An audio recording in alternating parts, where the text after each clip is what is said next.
É uma alegria grande estar aqui. Essa é a minha casa, a casa que me acolheu quando eu cheguei em Brasília, final dos anos 80, e cheguei na Sociedade Teosófica. E a expressão que eu tenho para essa casa é aqui, Jardim de Epicuro, onde os filósofos discutem com temas assim super importantes, que vai desde a ciência, estudo de religião comparada, e passa por atravessa várias épocas. Madame Blavatsky, então, que foi a criadora dessa casa, da ideia da Sociedade Teosófica. Enfim, então aqui foi um lugar assim de muita alegria, né? E de muita acolhida para mim, que precisava realmente de dar um pulo na minha vida. Que se fala disso quando você encontra um filósofo, quando você encontra uma pessoa, um pensador, a sua vida pode realmente dar um salto, né? Aconteceu comigo a primeira vez com a Sociedade Teosófica aqui, e depois na Escola Nômade de Filosofia. Bom, eu vou ter que mexer com isso que eu não sei direito. Então, a HPB, né, Helena Petrovna Blavatsky e Krishnamurti, são esses pensadores, essas figuras inéditas, que por elas, por exemplo, a realidade dá saltos, isso é verdade. Quando nós, por exemplo, acessamos outros conhecimentos, outras realidades, nós seguramente encontramos mais caminhos para nos encontrarmos a nós mesmos e encontrarmos outros seres em outros níveis também de pensamento, né? Então, são forças de criar realidade, mas para isso é necessário desconstruir o modo como a gente se acostumou a pensar ou a ver a vida. Constantemente nós somos chamados a mudar isso, né? Então, é com maior orgulho que eu me apresento como aluna da Escola Nômade de Filosofia, onde eu tenho dois cursos que eu estou cursando. É o Spinoza, que é Ética e Clínica, porque o Spinoza, o conhecimento de Spinoza, eu não podia imaginar ele por si só dar conta de uma clínica inteira. Ou seja, também faz parte desse grupo na Escola Nômade um outro curso que é de esquizoanálise. Não vou falar dele, até porque falar de Spinoza já não é fácil. Vocês viram uma plantinha que estava rachando o cimento? É essa para dar a ideia de que isso é um novo elan vital que surge na vida. A ideia do elan vital não é do Spinoza, é do Bergson, mas inúmeras vezes ele se referiu ao Spinoza como essa força, né? A Blavatsky também tinha isso, e ela fala disso no livro dela, da Cosmogênese, quando ela mostra, por exemplo, como você encontra essas forças e como elas são capazes de revolucionar, embora desde sempre se saiba que ela trouxe com ela aqui para o Ocidente toda a sabedoria de escolas antigas, arcaicas, etc. e tal. Bom, então Spinoza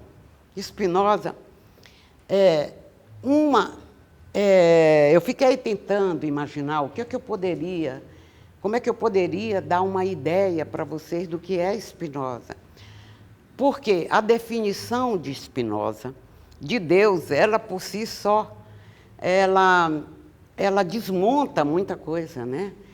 Spinoza é do século, aí nasceu em 1700 e tal, e ele foi ao encontro de muitas coisas, de encontro mesmo, rechaçou muita coisa do que estava colocado como algo para se atingir numa outra dimensão, e não aqui nesta, né? Havia toda uma história de que o homem carecia de muita coisa. o homem tinha por natureza alguma coisa que era errada, que ele, quando seguia a natureza, se desencontrava, etc. E Spinoza diz, não tem nada de errado com a natureza, nem nada de errado com a natureza do homem. Aí ele começa a fazer um trabalho, onde a primeira parte do trabalho dele é essa, que ele vai falar de Deus. Aqui, ele diz, eu peguei as definições, porque, além das definições, ele tem as proposições, e ele é muito rigoroso, né? Porque ele sabia o que ele estava fazendo, ele precisava de desbancar o cartesianismo, né? Aí, então, ele começa e diz isso. Por causa de si, entendo aquilo cuja essência envolve existência. Ele trata primeiro desse ser que tem em si a existência, né? E olha, é uma existência, é a imanência, é aqui. É dita finita em seu gênero, aquela coisa que pode ser delimitada por outra da mesma natureza. Assim, um pensamento é delimitado por outro pensamento, porém um corpo não é delimitado por um pensamento, nem um pensamento por um corpo. Aqui o Spinoza já deixa entrever alguma coisa que ele vai colocar pontualmente lá. É que a história aqui tem as definições, aqui como está, da própria existência, e depois ele vai chegar nos atributos, e depois nos modos, até nós nos encontrarmos nisso. Bom, então, por substância, entendo aquilo que é em si e concebido por si, isto é, aquilo cujo conceito não precisa do conceito de outra coisa a partir do qual deva ser formado. Então, ele fala aqui de uma substância. Existe uma única substância, e essa substância nós veremos adiante, que é a substância de Deus, né? Por atributo, ele define, entendo aquilo que o intelecto percebe da substância como constituindo a essência dela. O que é que significa? No nosso caso, por exemplo, na mente humana, nós conseguimos identificar ou perceber apenas 2 atributos, mas Deus possui infinitos atributos, de infinitos modos, né? Mas nós só conseguimos perceber 2 atributos, que é o atributo do pensamento e o outro, o atributo da extensão. Bom, mas é importante conhecer também essa definição aqui, porque ele vai dizer que, por modo, entendo afecções da substância, ou seja, aquilo que é em outro, pelo qual também é concebido. Parece essas definições, elas parecem elementares às vezes, mas não se iludam, porque isso, como ele concebeu a ética, esse livro, sobre uma forma geométrica, onde ele queria que cada coisa tivesse seu sentido exato, e ele vai fazer isso ao longo do livro, que é dividido em 5 partes. Aqui nós estamos na primeira parte, onde tem essas definições. E aí eu não vou ter tempo para explicar, não vou poder fazer isso numa hora, toda a estrutura da ética. Por isso, como eu falei, eu selecionei algumas partes. Pronto, depois que ele passou 5 explicações ou definições, agora sim ele vai definir o que é Deus. Ah, sou eu, né? De Deus. Por Deus entendo o ente absolutamente infinito, isto é, a substância que consiste em infinitos atributos, cada um dos quais exprime uma essência eterna e infinita. É uma beleza ali, esse é o livro, né? Esse é a ética. Mas aqui temos, aqui na plateia, a matemática, a Mariana, por exemplo, né? E eu às vezes estudo com ela, e é uma delícia você ler cada um dessas definições ou proposições que são de um rigor matemático, porque para ele, Spinoza, teria que fazer isso. Ele abriu mão de muita coisa para chegar a esse ponto, né? Então, ele fala mais nessa definição, na sétima, que é dita livre aquela coisa que existe a partir da única necessidade de sua natureza e determina-se por si só a agir. Aqui tem duas coisas importantes nessa definição. Tem essa palavra livre, o negrito é meu, e tem o que ele vai dizer a seguir, porém necessária, ou antes coagida, aquela que é determinada por outro a existir e a operar de maneira certa e determinada. Vocês viram? Então, só tem uma coisa livre, ou se a gente pode chamar assim, é a substância, que é daquele ser de infinitos atributos e modos. Porque os outros, que somos nós, digamos, dos atributos vêm os modos, e nós somos modos. E aí, com isso, o Spinoza vai mostrando o poder da imanência, que difere substancialmente do que se pensava de Deus como uma causa transitiva. Criou o mundo, o criacionismo, né? Criou esse mundo aqui, deixou aqui a gente penando, foi para lá, e um dia vai julgar os vivos e os mortos, tal, como se colocou muito, né, através das religiões. O Deus de Spinoza é um Deus, né, que tem por principal, digamos, definição esse caráter da imanência. E foi por isso que o Einstein, né, quando foi perguntado se ele acreditava em Deus, ele disse: acredito no Deus de Spinoza. Porque o Spinoza, como foi muito julgado e perseguido, né, por acreditar ou para colocar o Deus na natureza tão perto de nós, porque havia aquele estigma, né, do homem, do pecado e de tudo mais. Então, como era possível ter um Deus que estivesse, as partes dele se encontrassem aqui conosco? Nós somos partes de Deus. Isso custou a ele, em primeiro lugar, a própria herança, né? O próprio lugar que ele tinha na família. O Spinoza, judeu, a família dele viveu em Portugal, naquela época ali da Península Ibérica, e num período em que, logo depois da Inquisição, em que ele foi perseguido, a família, ele vai para a Holanda. Ele só pôde publicar a Ética depois que morreu, porque os amigos se encarregaram. Mas, quando ele está publicando e começando a discutir as primeiras questões que ele discutia com os amigos, ele foi jurado de morte, etc., e ele abriu mão da herança, do nome, de família e tudo. E foi viver como um humilde, digamos, de que ele trabalhava com lentes. E por isso mesmo ele morreu cedo, né? Ele morreu com 40 e poucos anos, né? Então, seguindo, ele define o que é a eternidade, que também é uma outra surpresa, né? Por eternidade, entendo a própria existência, enquanto concebida, seguir necessariamente da única definição da coisa eterna.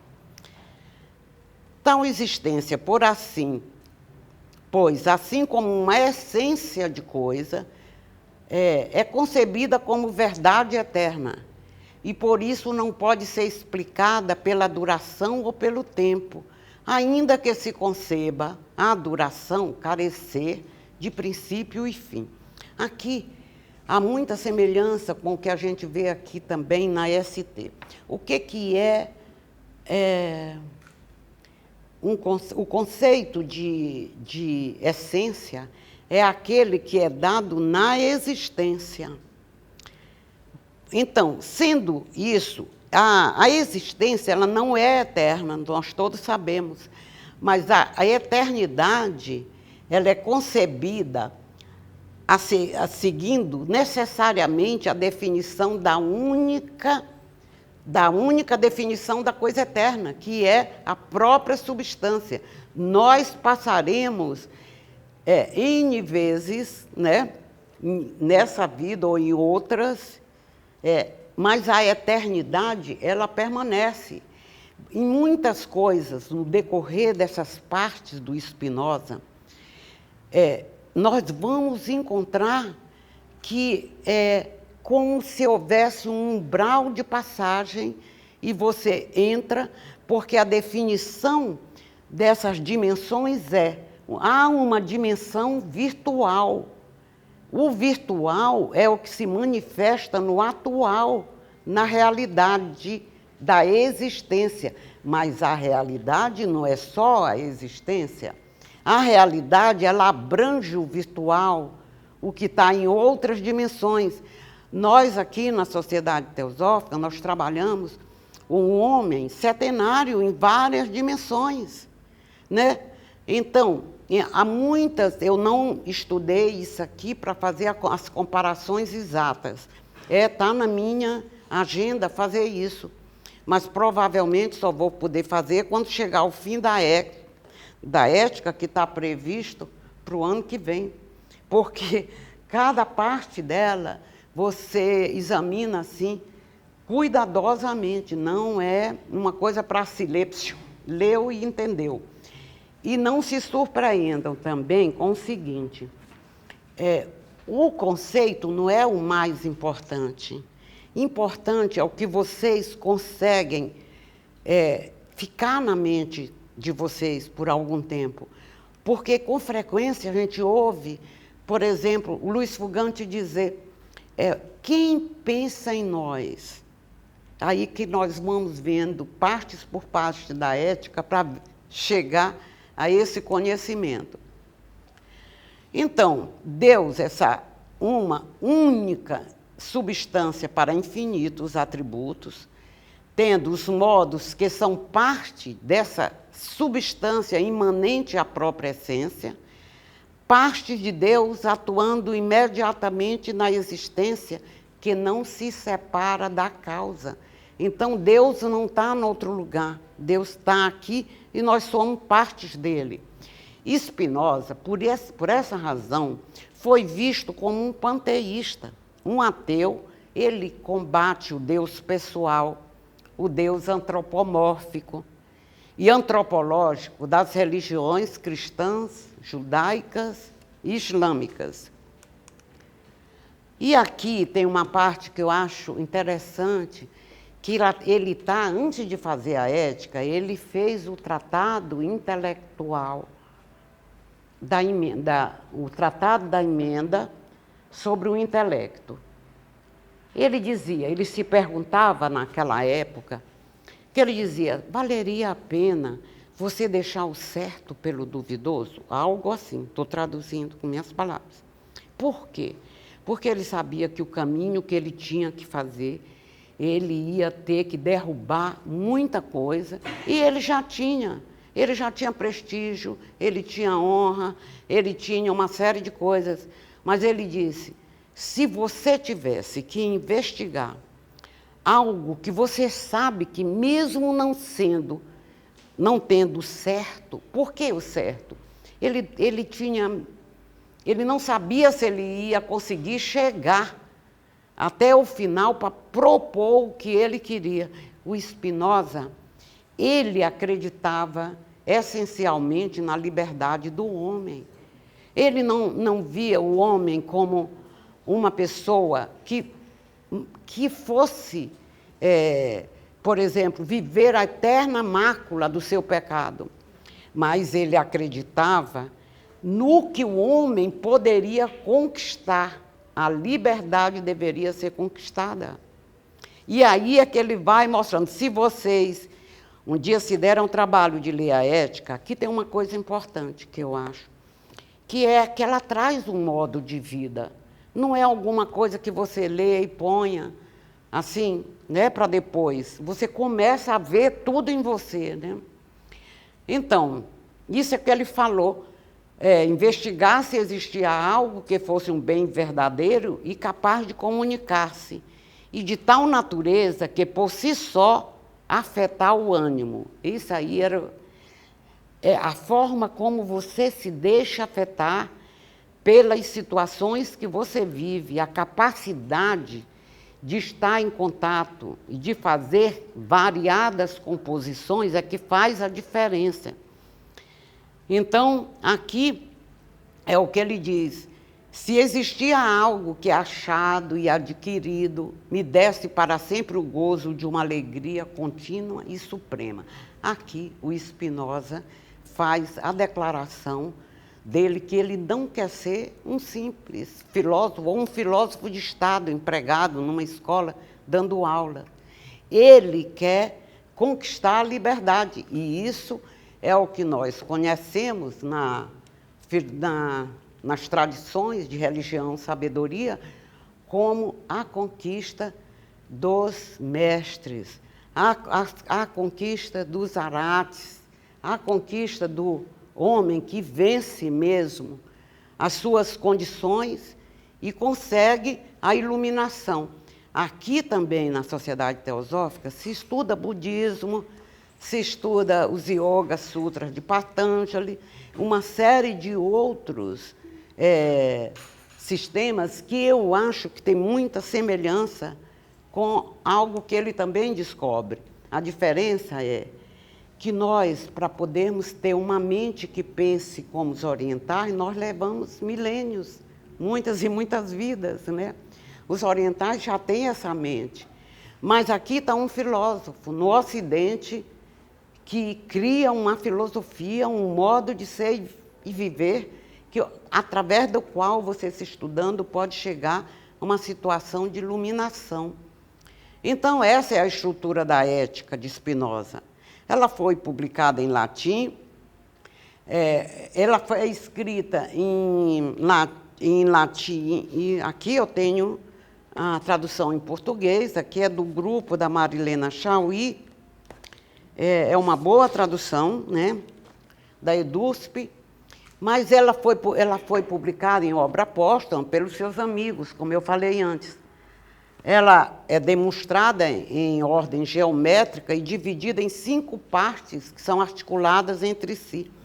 O termo partes foi uma escolha do Spinoza para ter uma semelhança com os elementos de Euclides aqui.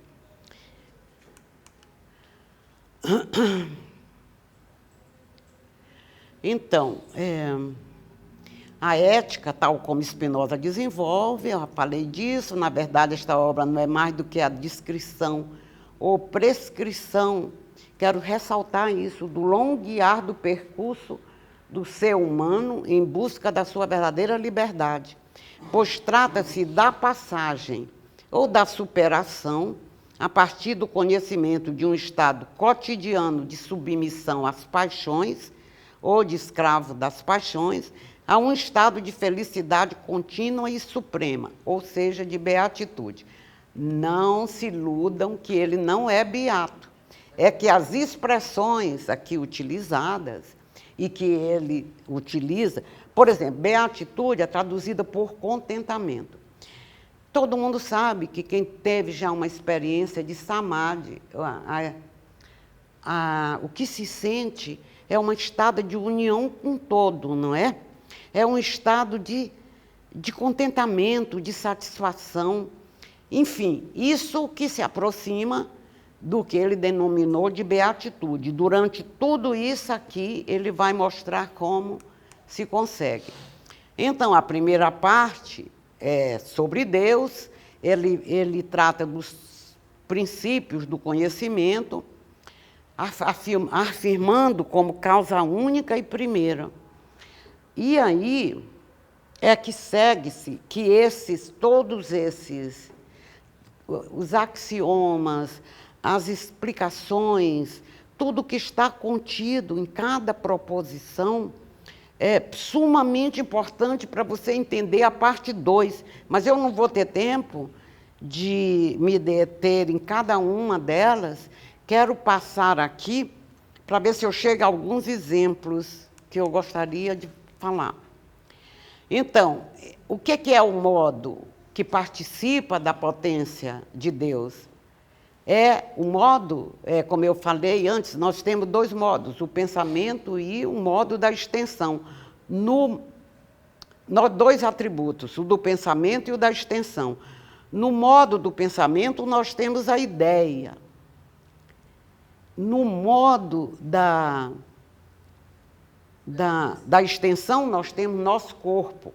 E olha só, o que é modo é, ao mesmo tempo, parte da potência de Deus, parte da natureza. Ele sofre, portanto, necessariamente a influência das outras partes. Necessariamente, quem sofre? O pensamento sofre, o corpo sofre, né? Porque tudo é feito de partes. Nós próprios, nosso corpo é uma multiplicidade. A nossa pele, e ele vai considerar indivíduos, não um indivíduo isolado só, cada elemento que compõe o nosso corpo, né? Então, necessariamente, as outras ideias agem sobre nossa alma. O que ele chama a alma? Mente. Mente e alma, para ele, têm o mesmo significado.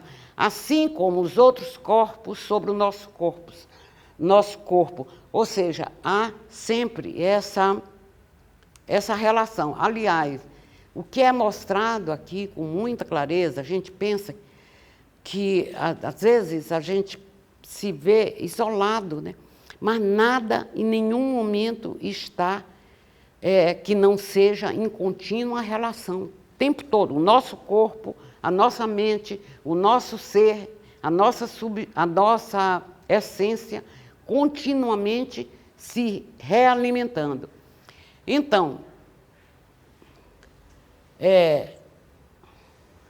ele produz, e se fala, o Spinoza fala, eu vou sair um pouco disso aqui, senão eu não chego ao fim. Mas vocês podem ir lendo e eu vou traduzindo com coisas mais curtas, porque se eu for ler todas as transparências... O que é que se vê aqui, na primeira fase? Ele produz, portanto, as coisas nas próprias formas que constituem sua própria essência. Então, cada coisa tem uma essência, né? As ideias de ideia na sua própria essência. Então, os atributos, cada um tem a sua essência. Um não manda no outro. Não é o corpo que vai mandar no pensamento ou na mente, tal como não é a mente que vai mandar no corpo. A gente aprendeu que o corpo estava subordinado à mente. Há uma integração, há uma composição, cada um na sua essência, mas eles são autônomos, eles têm... O que é interessante é que nessa integração, a gente pode ver mais na frente, como ela ocorre. Por exemplo, as coisas, em geral, são modo do ser divino, mas como eles, isto é, implicam os mesmos atributos, mas eles constituem a natureza do ser, né? Desse ser. Mesmo quando nós estamos atuando com a nossa essência nesse corpo, nós estamos traduzindo sempre a natureza divina. Por isso que se diz que na natureza, nosso ser, não tem nada de errado. Nós temos um ser que nós somos estimulados, provocados a torná-lo essa natureza perfeita que vem de Deus. Essa é a grande questão que se tira disso. E aqui também tem outra coisa que é chave, a questão da causa e do efeito. Nós encontramos isso também quando estudamos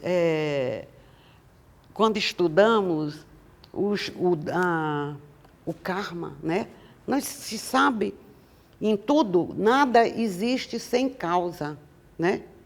E se inventa, o que existe sem causa é a imaginação, e nós vamos ver lá adiante o que dá com relação às ideias que nós temos que não têm uma causa, que são efeitos e não se conhece a causa, né? É o que ele definiu como ideias adequadas e inadequadas. Eu não tenho relógio.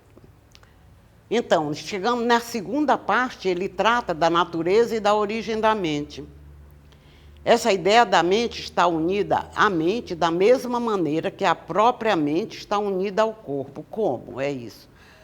E aí nós começamos a ver uma das consequências desse ensino dele. Ele diz que o conhecimento do bem e do mal nada mais é do que a ideia da alegria ou de tristeza que se segue necessariamente desse afeto de alegria ou de tristeza.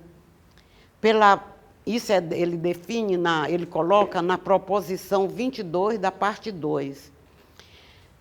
A gente costuma pensar que o mal é uma coisa que nos pega, que vem, né? A gente não sabe de onde, mas a gente não mereceu aquilo, o que é, por que nós estamos assim, atraímos o mal, etc. Não, na verdade, tudo está contido na capacidade que nós temos de lidar com os bons encontros, ou o que ele chama também de maus encontros. Aquilo que provoca a nossa tristeza ou a nossa alegria. E com a nossa capacidade de ser ativos também. Então, quando ele fala da ideia adequada, ele vai dizer, entendo a ideia adequada enquanto é considerada em si, sem relação ao objeto. Tem todas as propriedades ou denominações intrínsecas da ideia verdadeira. Ou seja, enquanto eu estiver agindo na minha natureza, e dessa natureza eu estou consciente das causas da minha ação, eu tenho e estou agindo com ideias adequadas. E das ideias adequadas, também se presume que isso ocorre, gente, nada é assim de uma vez, né? Todo é um caminho para ser feito. Como? Isso tem a ver com os gêneros do conhecimento que nós temos. Na primeira parte, nós somos as figuras que pensamos, mas, na verdade, não pensamos. Nós seguimos ideias que nós vimos ao nosso redor, nós estamos falando de coisas que são da nossa imaginação, nós acreditamos que é isso ou aquilo, né? Nós não temos ideias ainda próprias, isso está no primeiro gênero do conhecimento. Como é? Mas, quer ver, para mim foi assim um negócio impressionante quando eu descobri isso. Você gosta de uma pessoa, aí você coloca nessa pessoa tudo o que você acha que está vendo nela, que é bom, né? A forma que você vê. E aí, independente disso, também você está presa ao signo. Se é uma pessoa por quem você se apaixona, se é a tua mãe, ou teu pai, ou da tua família, a pessoa, ela não emerge ela está embutida nesse signo. O que nós vemos é o signo. Uma comparação para isso seria aquela do dedo que aponta a lua. A lua não é o dedo que está apontando, a lua está longe, não é isso? Mas a gente crê que o objetivo, o signo, a figura que nós vimos, corresponde a um ideal que está em nós.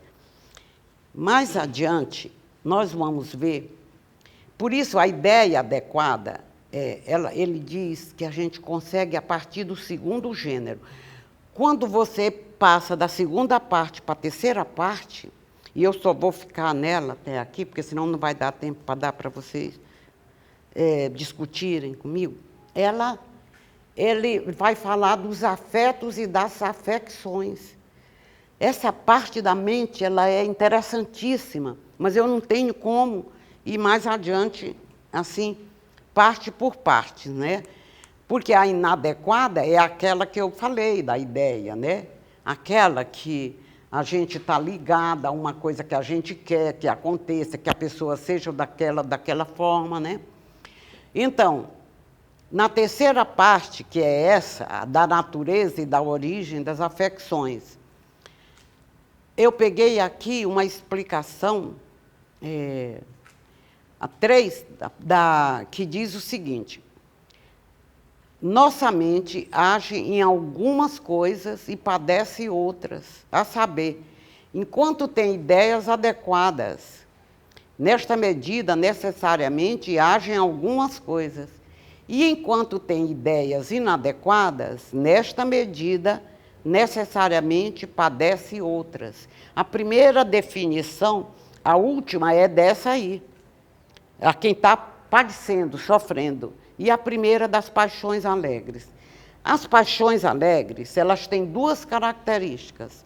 Uma, eu tenho que ser alegre.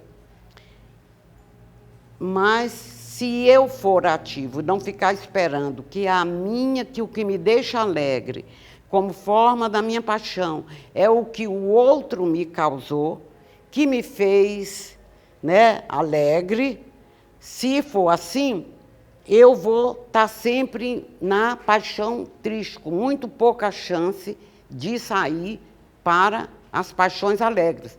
Porque, na verdade, as paixões por si só, o termo paixão, já é uma definição de quem sofre, de quem está sujeito a um sofrimento, né? Mas, se as paixões alegres, eu puder acumular um certo número delas, para poder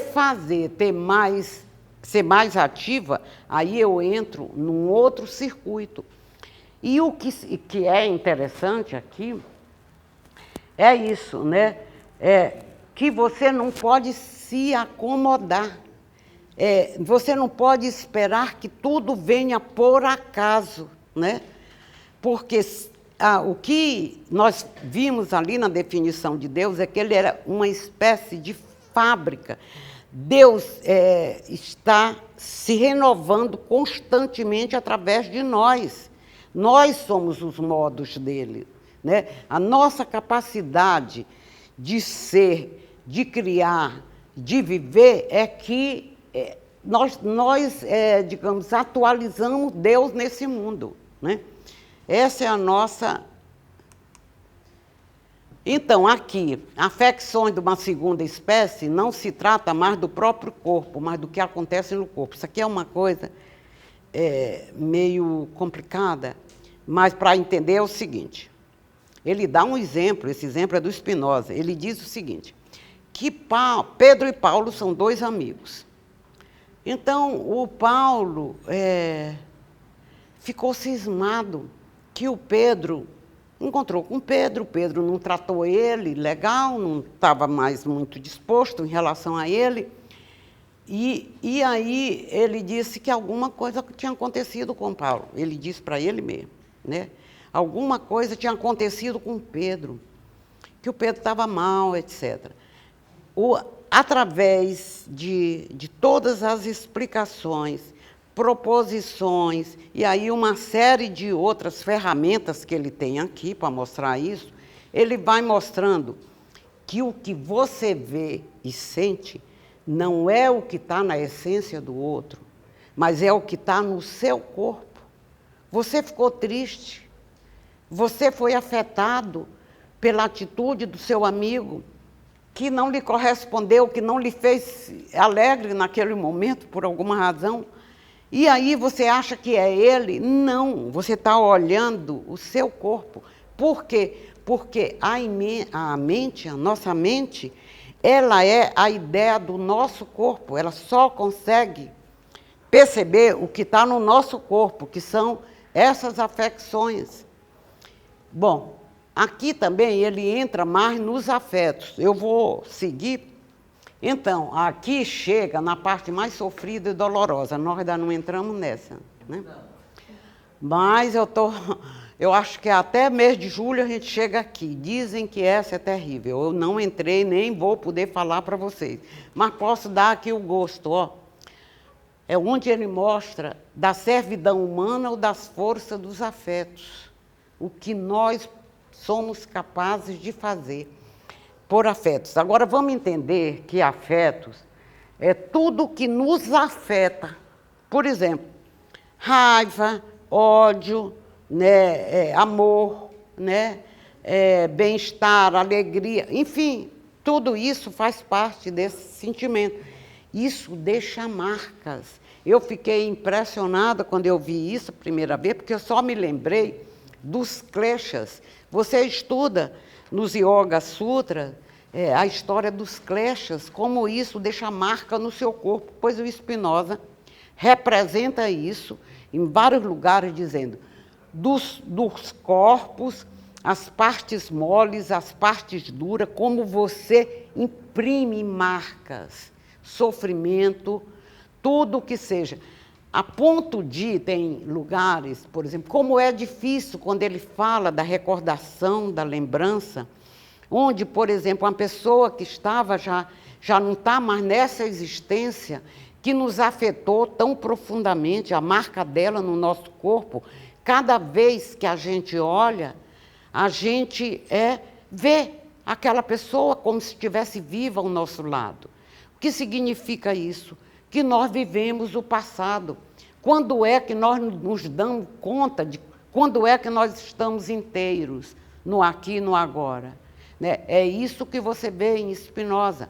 Essa quarta parte, que ele define da seguinte forma: por virtude e potência, entendo o mesmo, isto é, aí ele vai, aqui eu trouxe para dar um exemplo, como nada do que a gente viu para trás pode ser descartado, tudo está interligado, né?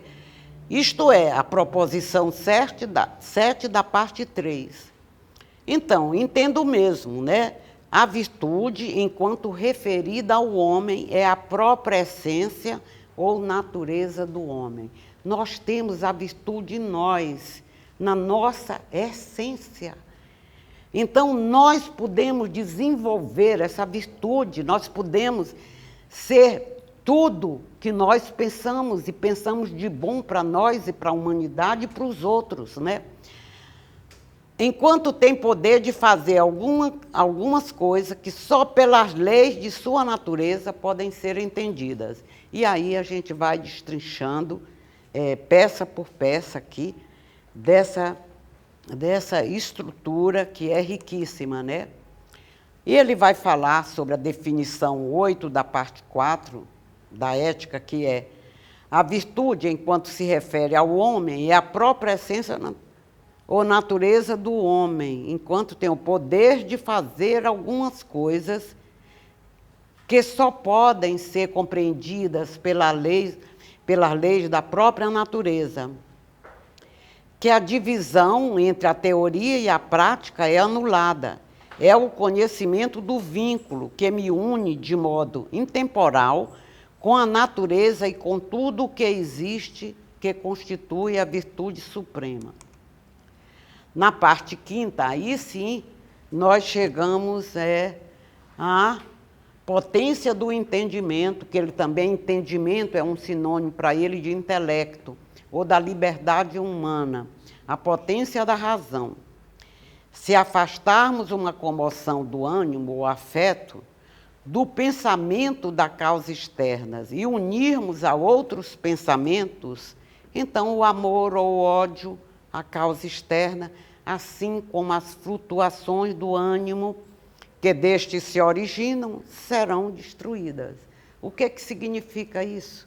Significa o seguinte, que nós vivemos em flutuações, tudo depende do nosso estado de corpo.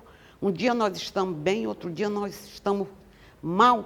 Ou seja, como é que a gente chega a um equilíbrio? Todo mundo que está aqui nessa casa, que estuda, faz meditação, sabe que o objetivo final é conseguir essa paz interior, essa harmonia, né? E aqui é interessante você ver isso numa mente ocidental do filósofo, dando passo a passo. Isso não é objeto de religião, né? Isso é uma descrição assim impressionante, com um rigor que é de estarrecer. Então, seguindo, aqui tem uma coisa muito interessante, que nas palavras também tem que se entender tudo que ele fala. O que é envolver? Envolver é como se diz, é quando você tem, é próprio da essência que ela se envolve, né?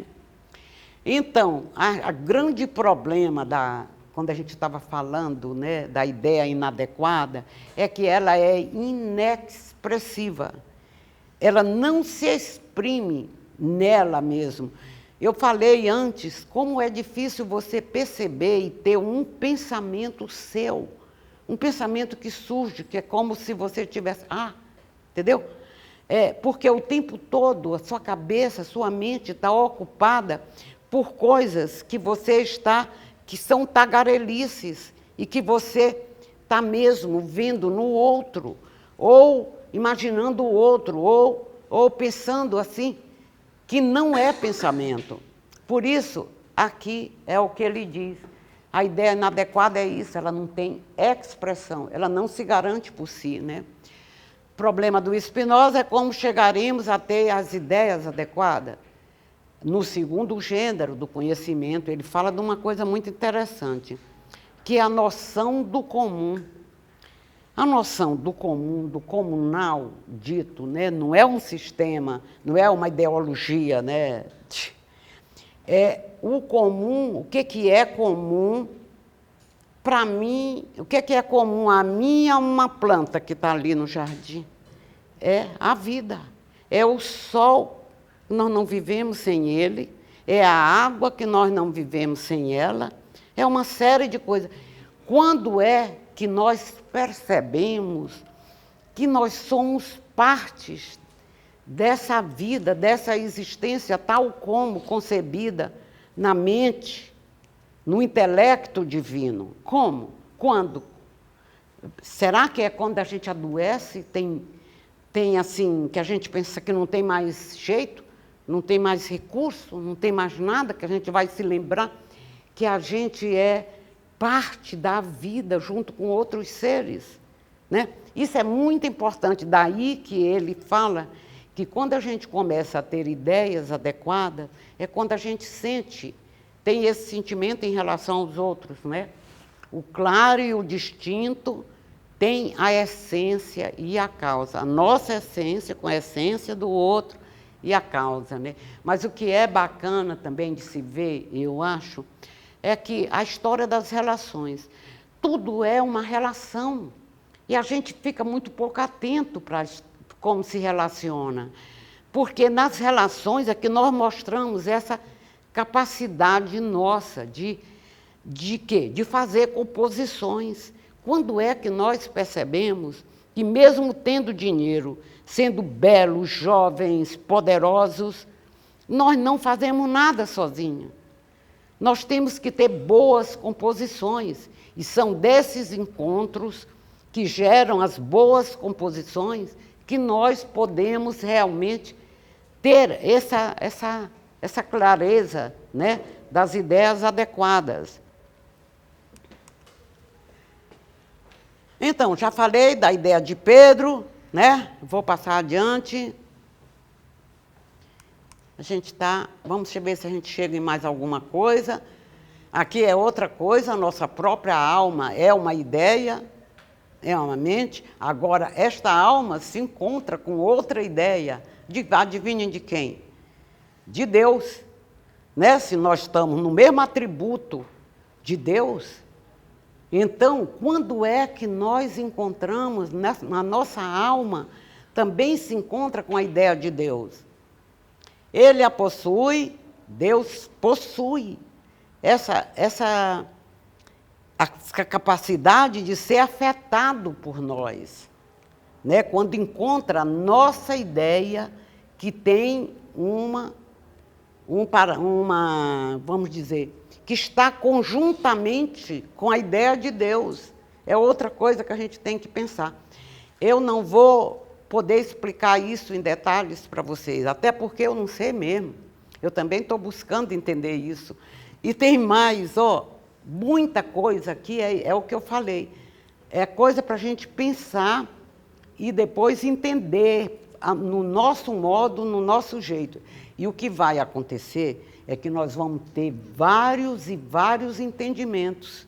Nunca é um só, mas muitos ainda. Então, o Spinoza chamava natureza naturada, nós, os modos, né? Os modos singulares dessa potência que ele chamou de natureza naturante. Está aqui, modifica, que nós somos modos que modifica a existência aqui, né? É tudo que existe que foi criado e se encontra em devir com os atributos da natureza. Aqui também é um outro conceito que vem muito, o devir, o tornar-se, né? O ser, né? Tornar-se continuamente no outro. Aqui ele fala na zona de passagem, né? A zona de passagem, que são as mudanças, as transformações, as transmutações que nós podemos sofrer, né? E são os conceitos que durante esse curso a gente ouve, né?